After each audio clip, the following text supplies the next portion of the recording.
And I could be wrong. You guys could look at this, and I could be wrong on this. I could be wrong, and I could be wrong.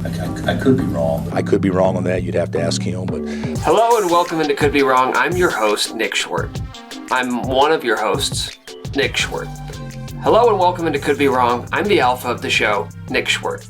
Kansas football is officially back, and nothing is a better indicator of that than a Week 1 matchup versus the Lindenwood Lions on the storied grounds of Children's Mercy Park in Kansas City.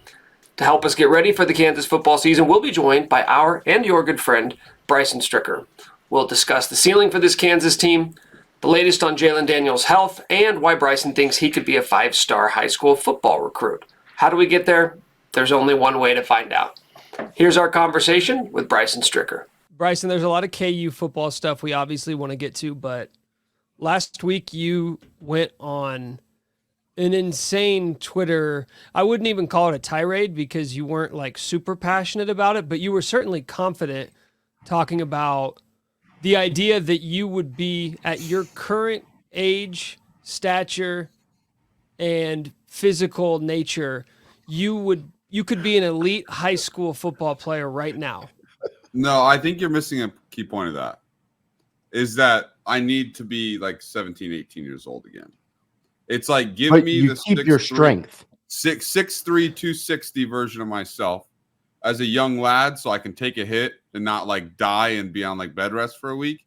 My idea is that I will admit, like if I went to like a rival 7-on-7 thing, I would get cooked by all these kids. There's no doubt the best players would cook me. But I live in Kansas, and like I'm telling you, there ain't a single kid at Free State High School that's dragging me down one-on-one in the open field, dude. I'm telling you that as a fact. Okay, but no, I'm going to stop you right there because you said, I'm reading your tweet now, if you went back to high school right now at your current size and mental knowledge, yes, that's would what you I'm saying, be a like top 25 football recruit in the country? And then you quote tweeted somebody and you said, at my size and mobility, I would dominate high schools in Kansas. What is your mobility? Because it's not something that you talk about. Well, dude, I would say this. My cardio's gone. Cardio's gone. I think I said that in like one of my tweets. My cardio's gone. But I can move a lot quicker than you think I can. I promise you. Like I'm a downhill runner. Like I get going and I'm not stopping type of guy. Sneaky. My point is this, Nick, is that it's like I for sure would be like on the side, like my current self, if I went subbed in for Free State in 2 weeks, I would be on the sideline after each play, like with an oxygen tank. That's what happened. But I'm saying if I'm 18 years old again, but I'm what I am now, size-wise, and I have dude, I'm telling you, if you think about it, and I guarantee if you asked a college football coach, like how smart are these 18-year-old recruits? Dude, they don't know that much about football. They're just more athletic than everybody. And what I'm saying is like, if you think about the fear, if you think about the fear that those kids have, like I'm not going to be scared of getting tackled by a 17 or 18. Like I'm not. I know that I am bigger and stronger than this person. I'm smarter than this person, and it's a men versus boys situation. I would not be the fastest kid, but I would dominate Kansas high school. Wait, what position are you playing? I said wide receiver or linebacker. All right. 100%. Were you like, hold on, were you athletic? Because I actually don't know about I was very good at your soccer. life. And I have great hands. I played baseball. I'm telling you this right now. I am 6'3". There is not a single kid in Kansas high school football that is covering me.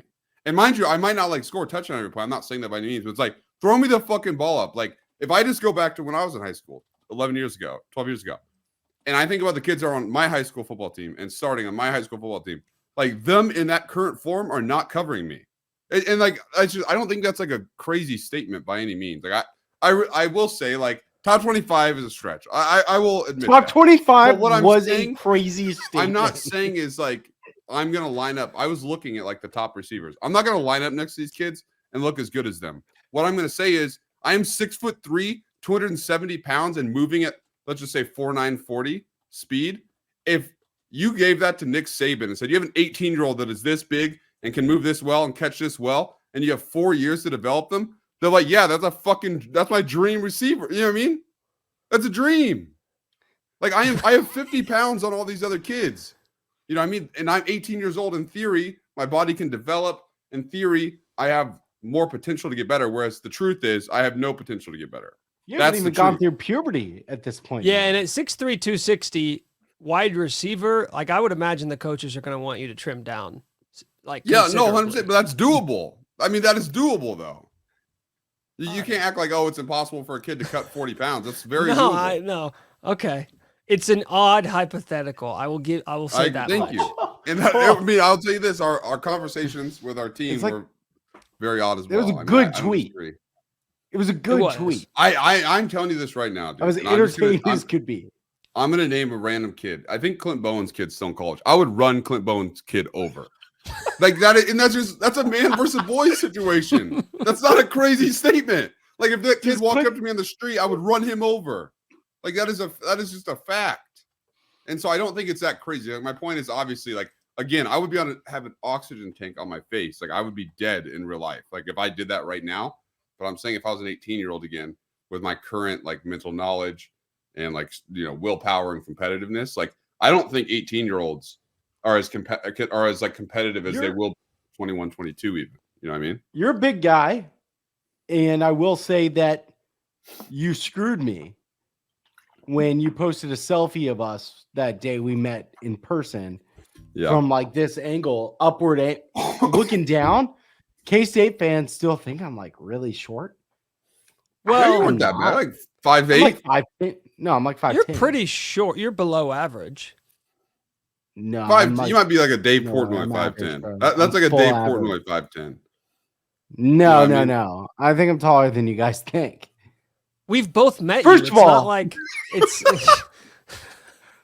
But that's not a made up height. Where's my driver's license? Can I go get my driver's license? Yeah, my driver's license says 6 foot. I was like, my numbers are on the screen. My driver's license says like 220, 225. First of all, I'm above average. I don't know what average is. All right, but there's nothing wrong with that. Okay, right. I want to get into some football. KU football stuff. So I saw this article in the Associated Press earlier today. I was searching for something on Google, and it popped up from ESPN. It was an aggregated article from the AP. And here's the headline. It says, this is the actual headline that shows up in Google. And if you search Jalen Daniels, you'll find it. Injury-prone quarterback Jalen Daniels to start for Kansas. And when I read that, I was like, well, duh, he's going to start for Kansas. The injury-prone felt a little unnecessary that you needed to like throw that in. But I do think as we are, a week away from KU football starting, it is kind of appropriate for where a lot of KU fans' heads are at going into this season. We talked about it last week, Bryson, just like no matter what you think is like the biggest storyline or your goals or expectations for KU, all of it centers around JD's health. So is he healthy? Yeah. I mean, I think he's as healthy as he could be. Like, I mean, I think his body in theory is in a fresh place, and like, I don't know, you guys have seen all the discourse, everybody's had an opinion over this on the past 10, 11 months, but I don't know. I think injury prone, like you kind of said, is a little aggressive. Like the injury he had his sophomore year against TCU, like anyone would have gotten hurt in that situation. Like he idiotically tried to throw the ball as he was falling and landed on his shoulder and like separated it or, whatever. I'm not a doctor, but it's like, that would have that happens all the time. That would have happened to anyone. You know what I mean? And I look at last year, obviously the back thing was what it was. And obviously I don't think KU's messaging of it helped with what public perception was going to be of the injury. But it's like the kid got injured. I'll say Jalen Daniels had a season-ending injury once. Who hasn't? What quarterback hasn't had a season-ending injury? Like, in all honesty, like you look like Jalen Daniels, I think he missed the year when he was like all these guys, like, it happens. Cole Ballard. It's a good take. Beefy. Good take. I don't know. For me, I think it's like really aggressive to say that. And it's like, obviously like K-State fans are like the loudest ones about it. It's like Skylar Thompson towards ACL twice, right? When he's like, I mean, it happens. Players get hurt. And I don't know. I'm just not ready to call Jalen Daniels like injury prone by any means. Like, if you remember that 2020 season, he got cooked he'd drop back to pass and get crunched, and he played half the season. Like and it's like I think people say like, oh, Jalen Daniels hasn't played a complete season. Well, that's because he was a freshman, true freshman, wasn't starting quarterback. Well, his redshirt freshman year wasn't the starting quarterback. Like he's had 3 seasons technically where he played every game he was able to play. So I don't quite know why people say that. I mean, it's a concern because, again, I think the lack of clarity around the injury is part of it, where it was like, what's going on? Can he play? Can he not? It was just a storyline every week.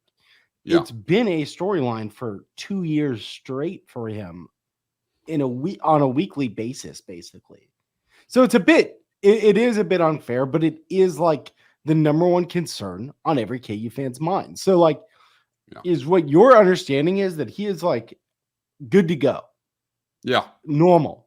I mean, I think if you had Jalen Daniels on here instead of me, he would say they're going to have to like drag him off the field to get him out of the game. Like, I really think that's where he's at. I think he would say I'm above average size.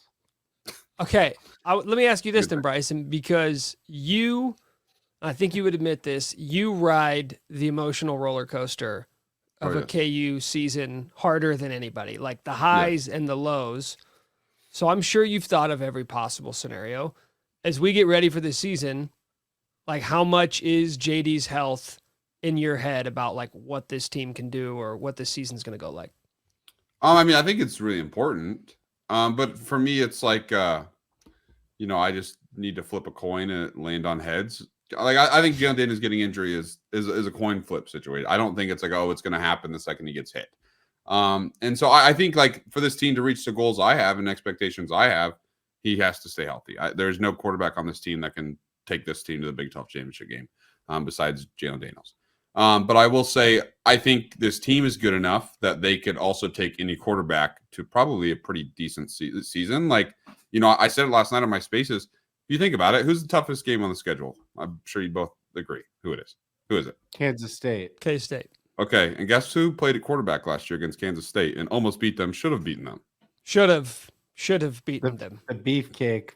Cole Ballard. So it's like, you can make an argument that, like, in theory, we have evidence to believe that we could win any football game on our schedule this year with a backup quarterback. Oh, yeah. Reality is that's not likely sustainable. Like, that would be a legitimate miracle that a former walk-on would lead his team to the Big 12 championship game, having won 4 or 5 games at quarterback.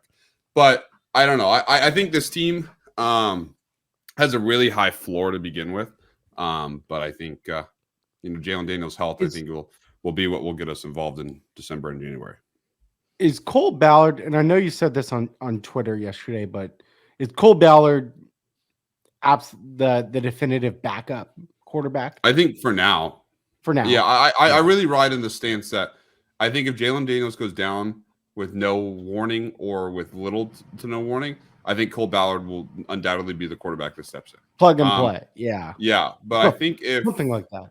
If Jalen Daniels was to get injured out for the year, knock on wood, very early on in the season, I do think there would be a world where they would switch to Marshall because I think Marshall gives them more. I think the ceiling is higher, and there also comes that just back intake that you kind of got to prepare for the future as well. Well, and even beyond that, even beyond like preparing for the future, it's more of, okay, yeah, we could say Ballard's the definitive number 2, which would mean if JD goes down, he's 100% the guy that's coming in.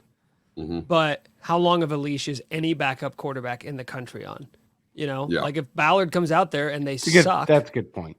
Then they're going to say, okay, let's give this other guy a shot. Like, I feel like it's not even about the future more as it is like, are you going to play well when you're in?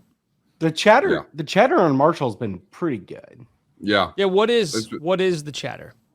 I think Zabrowski is pretty impressed. I think like everyone I talk to says that like they're impressed with where he is so early on. Like, I mean, like I think I will say this. I think it's very shocking they did not get a quarterback out of the transfer portal in the spring. And I think that a lot of that has to do with Marshall's progress because they like both of them. But yeah, I don't want to say Cole Ballard's like got a ceiling or anything, but it's like Cole Ballard is not a 5-star quarterback by any means and is probably not going to get drafted in the NFL. So, there is a ceiling at some point, and I think their take is Isaiah Marshall's ceiling is far above that. And I think they're quite impressed with where he's at so far. So I think that's right. Yeah, that's my general understanding as well. Nick, who has been like the sexy name to come out of the summer and like the preseason practices, all of that. Like, what's the name that has the most buzz right now that's not, one of the core guys?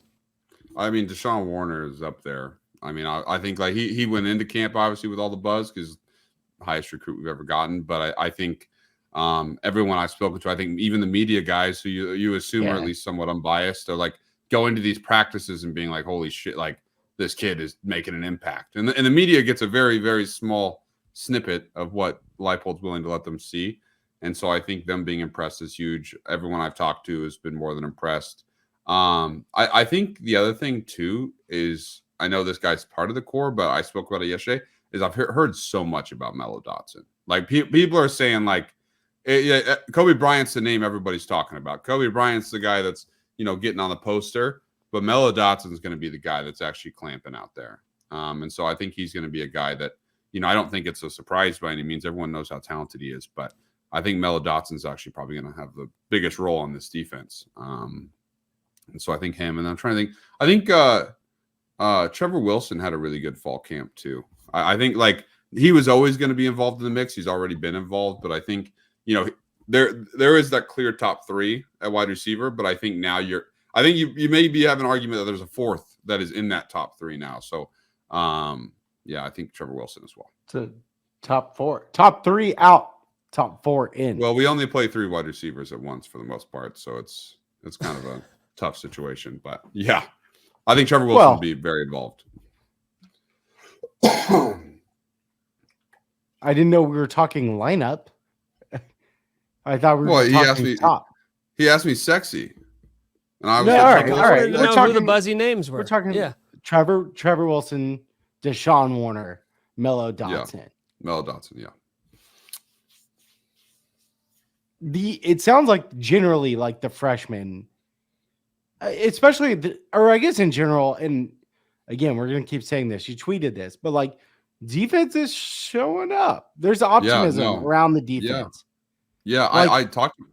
Go ahead. Go. You go. Because I was just going to ask in general. So you go. Take it and run, baby. Take it and run. I talked about it in the spring. I don't remember exactly who told me about this. And then interestingly enough, JK started writing articles about it shortly after. But I think you're going to see a defense that's going to be more focused on making plays than trying to shut teams down or like, hold the line by any means. Like this defense has faults. They had faults last year. They're going to have faults, if not more faults at times this year. But they have a very, very skilled secondary. They have some playmakers at defensive line and linebacker. And so I think you're going to see a defense that tries to make plays. I spoke about it in the spring, but it's like, I really think you're going to see like a 2018-esque defense out of KU this year, where that team had 2 games, they forced 6 turnovers. And I think you're going to see a team that tries to play that same way this year. Say, hey, you might be able to move the 2018 team's defense had 2 games. They forced 6 turnovers. I think we were second in the country in turnover margin that year. And mind you, we only won 3 games. You could probably credit some of that to our quarterback situation, our coaching situation, and everything in between. Unreal. But I think you're going to see a defense that tries to make plays. And they will make plays. I mean, Mello Dotson and Kobe Bryant are playmakers. You got OJ Burrows, a safety's playmaker. Like JB Brown, linebacker, has had a fucking fantastic year as well. He's another name I should have mentioned earlier. Like there's going to be Deshaun Warner. Deshaun Warner will have a couple strip sacks this year, 100%. I feel very confident in that. But Deshaun Warner might have a bunch of times where he gets shoved all over the field and can't get past their left tackle, right tackle. So I don't know. I think this defense is going to be more focused on making plays, and they have a ton of playmakers, and so I think that's going to be the key. Opportunistic defense. Yeah. Kind of being aware of like self-aware almost. Like they know that they're not shutting teams down, but if they can get a score in a game or that really like those turnovers, which we've seen them but that's all you can do in the Big 12, right? Like 100%. That is all you can do. Like it really is. Like that's true. It'll be interesting to unless see you have stop people, but unless you have, and I'm trying to think like, I mean, Texas and Oklahoma both being gone, like they're the only guys who can recruit at a high enough level to the point of, we're going to hold you under 20 this game. Yeah. Like the Big 12 just does not allow for that. Yeah. What is there like a position group or a part of the team that you think that like worries you? or like keeps the coaches up at night. But I'd say like you care to the extent that I also would just say keeps you up at night. Like what scares you? I think linebackers scared me going into fall camp. I'm not gonna say that I don't have any confidence in like Tywan Berryhill, who would have been like the most experienced player coming back in that group, but I didn't have a ton. And it sounds like he's been beaten out, which I think everyone I spoke to said that that's a good thing. It's a good thing. If you have a very experienced player getting beaten out, that's a good thing. And so I kind of have more hope and optimism, especially hearing how JB Brown's been. But I worry about offensive line, defensive line, just in general. But I also kind of like, I don't know, like, I rewatched KU football highlights from last year. Our offensive line wasn't that great to begin with. Like, we have a quarterback who's mobile. We have running backs that are fast and can fucking juke people. Like, our offensive line doesn't need to do a lot. And I think Bryce Foster will be a huge addition at center. I think that's the biggest get of the offseason.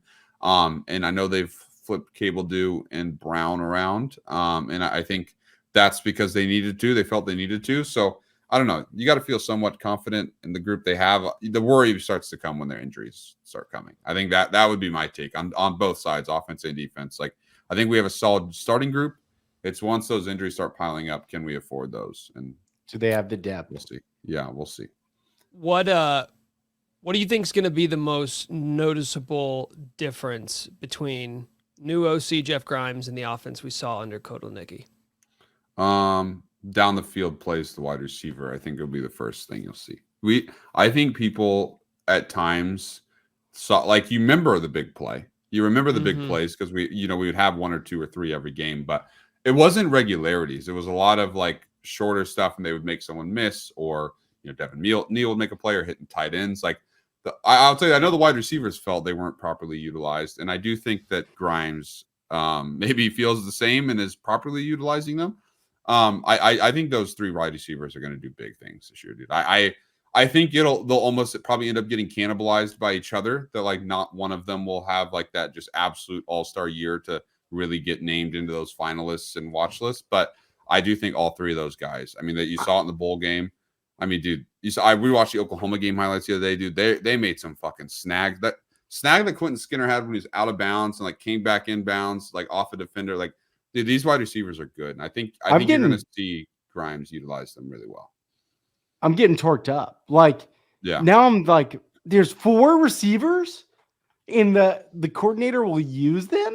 And there's Devin Neal, and Jalen Daniels, and Daniel Highshaw, and then some tatted up dude at center from A&M. In like a and Jared Casey. Don't fucking forget Jared Casey. Oh, by the way, I really want to figure out how to share my screen, because KU football shared this graphic on Instagram of like all the seniors, and they put a side by side of their freshman headshot and their senior headshot. Jared Casey, low key hot now. Like, he was just, ooh, you can. I found a share screen button. Present. It's going to be across the bottom here. Okay, we're going to give this a shot. Okay, we're going to give this a shot. Jared, I don't like Jared Casey being. Did you say hot? Yeah. What was the word? Yeah, I don't like you're kind of right. No, he's giving like right. Go on The Bachelor, like 100%. That's what I'm saying. That doesn't really want to pull this up. I could be wrong. I think Jared Casey's dating a girl that goes to K-State, which is something that maybe we need to unpack on a much larger scale at some point. At least he used to be. I don't know if he still is, but he definitely used to be. It's also crazy that Jared Casey still have another year? No, he doesn't. I don't think. Maybe he does. I need my fullback to be like fat and ugly, so I'm not really chill with this. And that's not personal. I just am saying in general. I'm deeply upset. It's a bummer that I can't figure out how to. Is it not the present button? I've tried. Make it your background. Make it your background. Okay, I can actually do that. That's actually the best thing I can do here. Oh, it makes me so happy. Okay, you're gonna do that. Look, I mean, there are weapons everywhere. Like, the question I always ask: we gonna be sick this year, Bryson? We're gonna be sick. Like, that's the chatter. That's the chatter. We're gonna be sick. We're gonna be sick, dude. Dude, okay, so Nick is trying to pull up a picture of Jared Casey. There it is. Oh wow, he is kind of hot. He's aged well. I mean, is that what he looks like? He's a fifth year, so he's probably 22, 23. I mean, it's crazy. He looks like a fullback, though. Still, he looks like a fullback. But cool like a hot fullback, like a Kyle Juszczyk. Hot fullback. And I think that's what Tim success. Riggins. That's what success can do for you. Is you're like, hey, new opportunities are afforded, and it's about making the most of them. I mean, look at this guy. Look at this.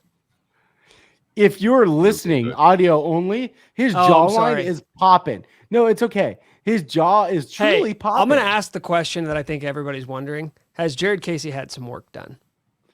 Okay, I'm thinking that too. the Applebee's money be hitting, bro. I actually think it's possible. Bryson? Good for him. You know what? I feel like that looks like more like a just hitting the gym situation. No, I would have to imagine Jared Casey was like a very lazy gym worker in high school. Like he probably just never had to. He's always stronger than everybody.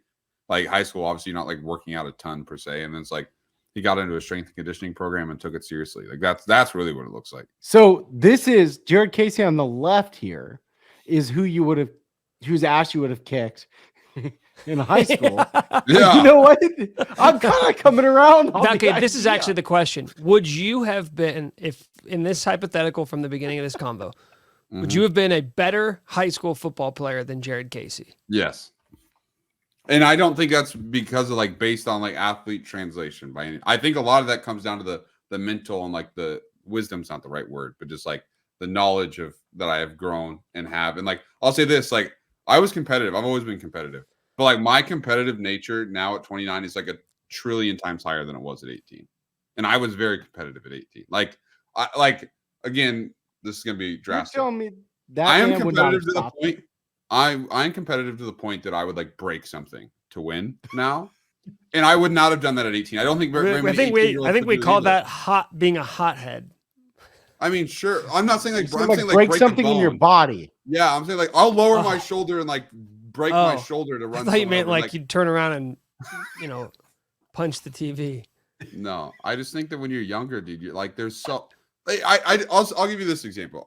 This is what I said to my coworkers earlier. If you take Jared Casey, okay, and he stopped playing football and just went to college, okay, and then when he's done with college, came back to high school, was an 18-year-old playing football again, he would be better than he was at 18. Well, yeah, but yes. I mean, saying like it's just in general, but that doesn't apply to you. Okay, I'm not disagreeing with you. College football. Well, I'm saying if he doesn't play college football, though, I'm saying you just take this guy. Okay. You take this guy. Okay. He'd be better than he was at 18, just because I think age does help you. The problem is age also hurts you physically. And what I'm saying is you've removed that. Like I'm not gonna. Okay. Dude, right now, if I went out and played Free State, sure, I might run someone over. My shoulder would be like laying on the ground afterwards, and I wouldn't be able to move the next day. And I need to eliminate that. And that's what my hypothetical is supposed to do. You only get 280 characters, 240. Dude, you know what I mean? Like, yeah, it's fair. I only had so much room to type with. I like it. Okay, I thought content of the year. That's good. Schedule. Yeah, schedule. I'm looking at the first month. Lindenwood at Illinois, UNLV at West Virginia. Is KU coming out of the first month unscathed again? We have TCU in there too, don't we? Yeah. Nice. TCU is the fifth game, but it is in September. Bryson does know that it's within the first month. Yeah. Yeah, it is the fifth game. Low key, like TCU's. I think TCU is going to be good. I think people are sleeping on TCU.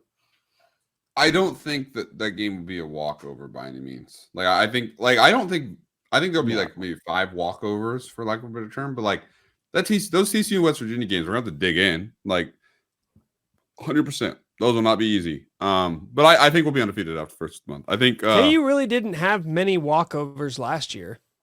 No. I mean, after the first game of the year, it's really just Cincinnati and UCF.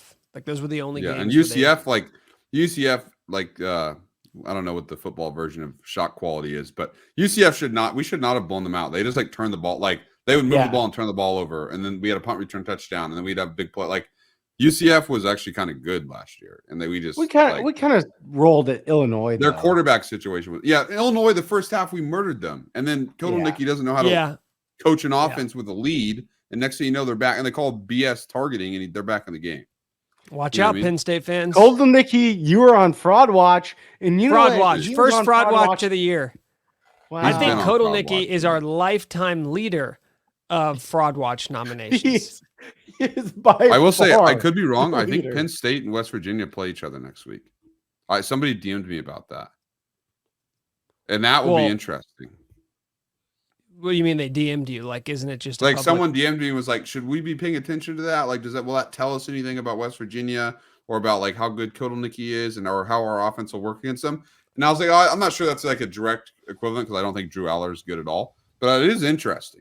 There's like you got to assume Kotelnicki will be doing most of the stuff he did there. And so if like Penn State carve them up, mind you, they have better players than us. I'll admit that. But it's like, I think that's a good litmus test for how we'll do. What if it's bad because they'll have seen it?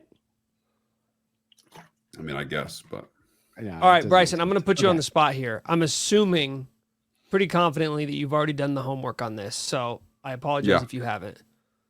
What are your favorite prop bets for KU football this season?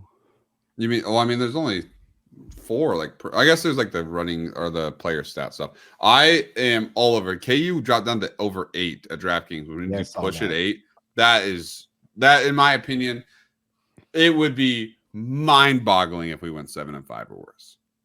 Like that would be genuinely fucking mind-boggling. I'm putting up the scary banners. Like I genuinely don't see how we don't win 7 games. I can't believe we live in a world where this is it would have to be.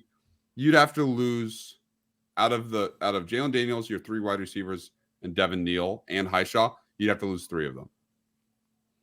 Like, wait, so who are the 5 dog walks? And then we'll go back to the props. Sorry, you said there are 5.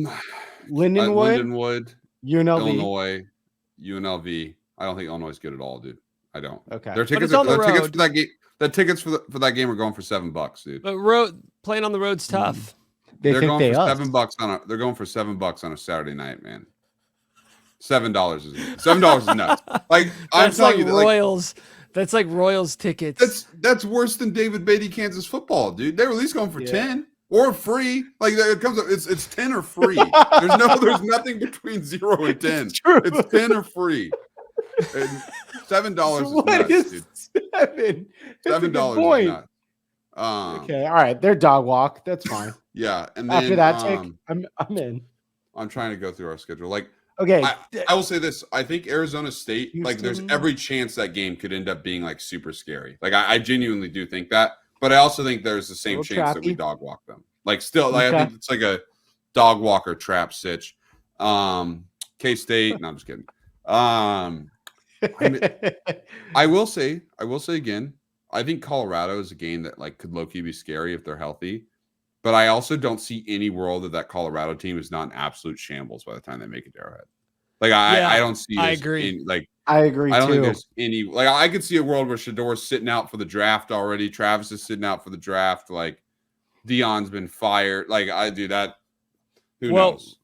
Real quick, I will say that when that headline came out on Thursday about Colorado, one of the assistant coaches who resigned, he spent the offseason or some time in the offseason in Saudi Arabia trying to get NIL money from the PIF, like the same people who were like doing live golf and stuff and giving everybody like $500 million.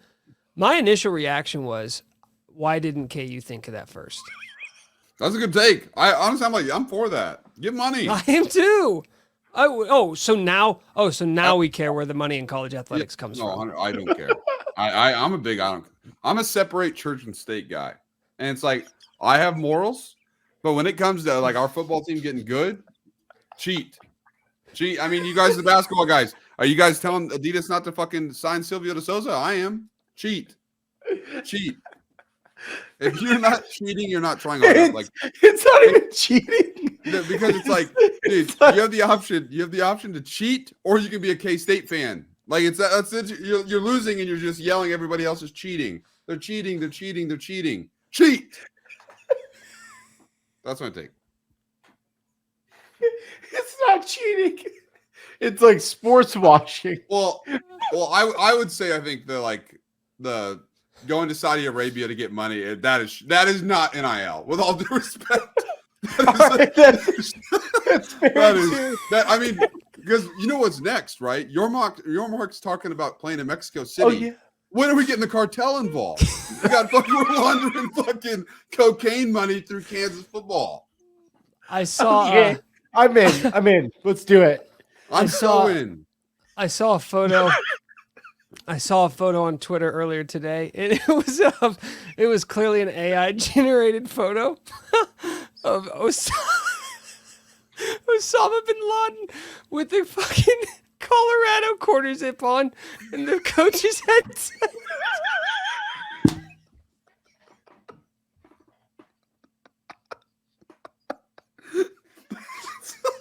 That's nuts, bro. That's nuts. That's actually insane. That's actually insane. Oh man, dude. I'll say this, bro. I'll say this. You're telling me like if KU signed a like $10 million deal with Los Pollos Hermanos, that wouldn't be like the sickest thing that's ever happened to KU NIL? It's like, think of it like this: like we add some walk-on kid, it comes out, he's earning $8 million a year in NIL. It's like money laundering at its finest. Launder the money through Jared Casey or whoever the hell, man.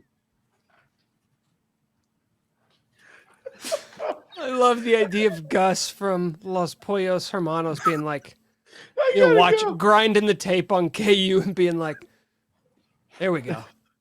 That's where I need to invest my cash. Ding. It's a good idea. It's only a matter of time until someone does this. I guess Colorado tried. Yeah.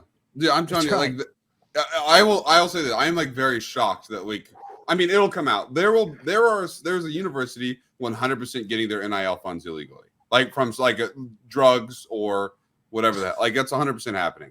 We got Oklahoma State. You can scan Ollie's helmet after he scores a touchdown. Are you serious? Like if you're telling me that Ollie Gordon's not having his friends and family bet Ollie Gordon anytime touchdown this season, and then like Venmoing him, like what's the difference? Well, those are private citizens, you know. I guess in that regard, yeah, criminals are allowed to donate to NIL. So yeah, in what regard? And that's today is in what regard of the episode.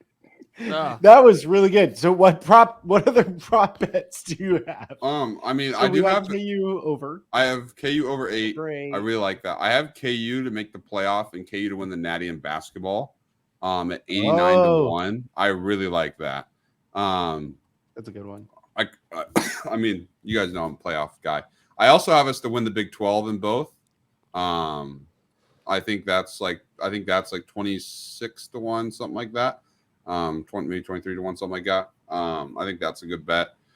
And then I'm trying to think. I feel like I'm not a big like season-long player stats guy. Like this is dumb gambler of me, but like I really don't like sweating things that are like a regular or low price for like longer than a couple days. Like I don't like betting golf because it's like I don't want to wait 4 days to win my -110 matchup. Like I don't do golf matchups, but I agree that outrights are horrible, man. Outrights are horrible. You know it. I know it. We all know it. They're horrible. Yeah, there's nothing worse than watching Rory really fun, just miss really 3-footers. When they hit.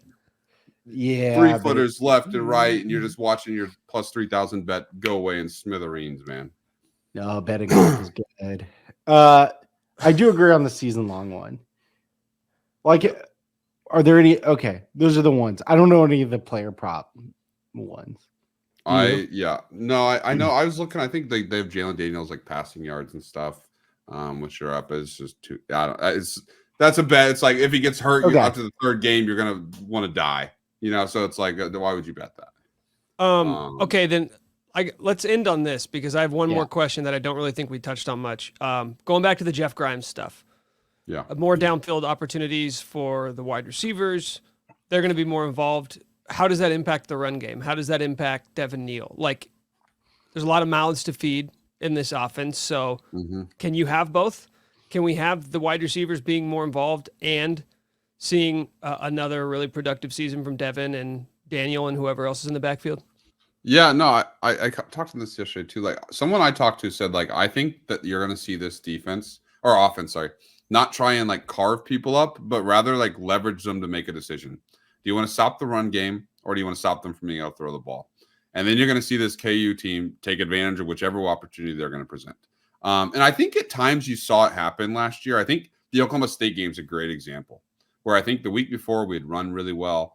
And everyone's like, oh, Devin Neal's going to have a great day and blah, blah, blah. We're going to run all over Oklahoma State. And Oklahoma State had just gotten gashed the week before. So they're like, okay, we need to stop the run and blah, blah, blah. And they come out to stop the run and we throw for 255 yards in like the first quarter.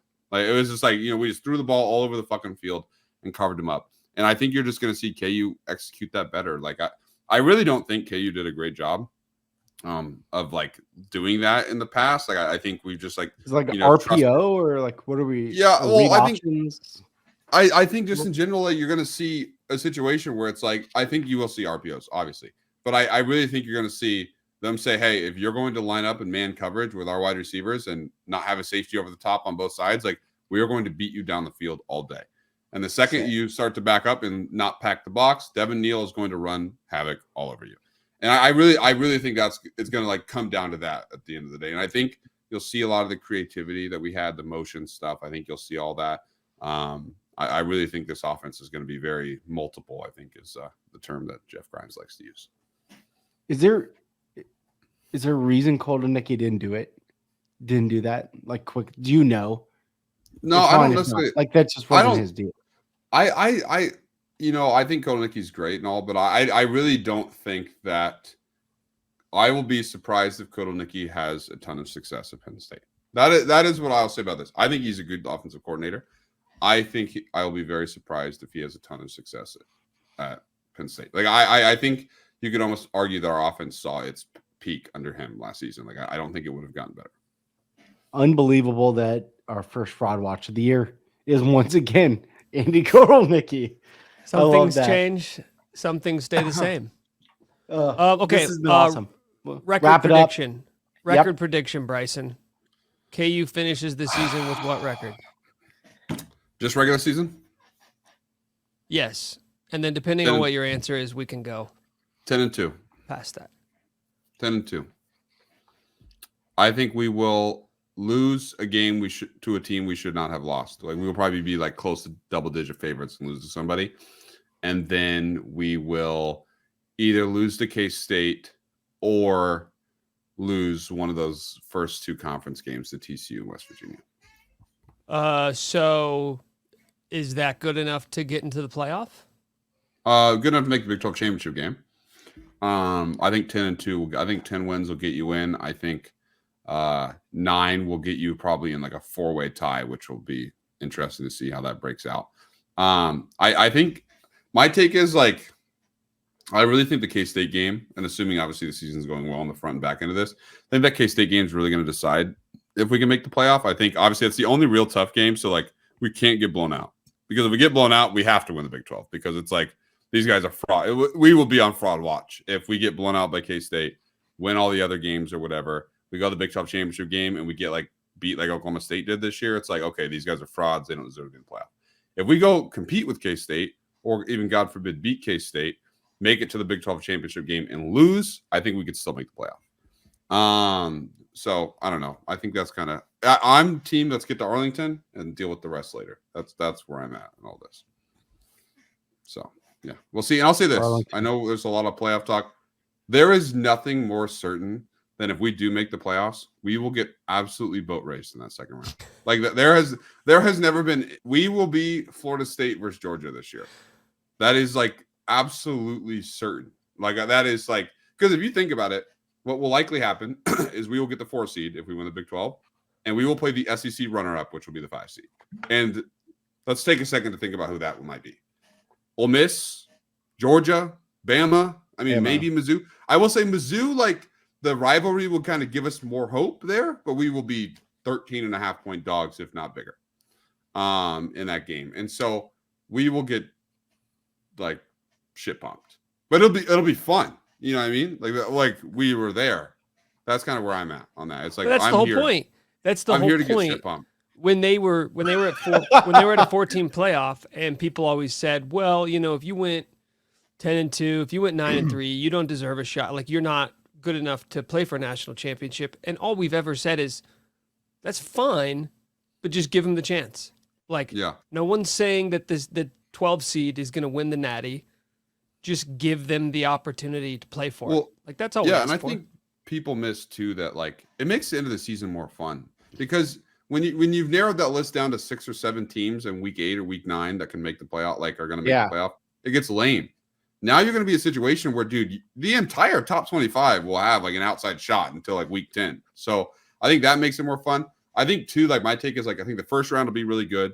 The second round will probably kind of be shit shows, and you'll have maybe one good game in there. Maybe like the 3-6 might be good or something, or the 2-7 game, and then you'll have like good games again. So I think it just added another round of good games. And I will say, alternate scenario, the ACC second place team is like kind of not ass, but like, same record as us. They win the ACC championship game. If we win the Big 12 championship game, we get the 3 seed. We play the Big 10 runner-up. You know who might be the Big 10 runner-up? Iowa. Sign me up. I'm going to say that. If the 3 seed playing the 6 seed, if we can play Iowa, sign me up for Jalen Daniels versus Iowa, bro. That's all I got to say. Iowa, buy stock now. Yeah. I don't know. I think this season's going to be fun, man. That's kind of where I'm at. It's like, I think this season is going to be it's going to be awesome. Fun. This is crazy. We're going to have fun, and I'm going to scream about Will Howard at some point, and we're going to have fun. And life's going to do more. Good. Will Howard. Sell fucking insurance. Bryson, thank you, man. You can check out Bryson on Twitter at Brystrick. Appreciate it, dude. Always. As large as I laughed so hard.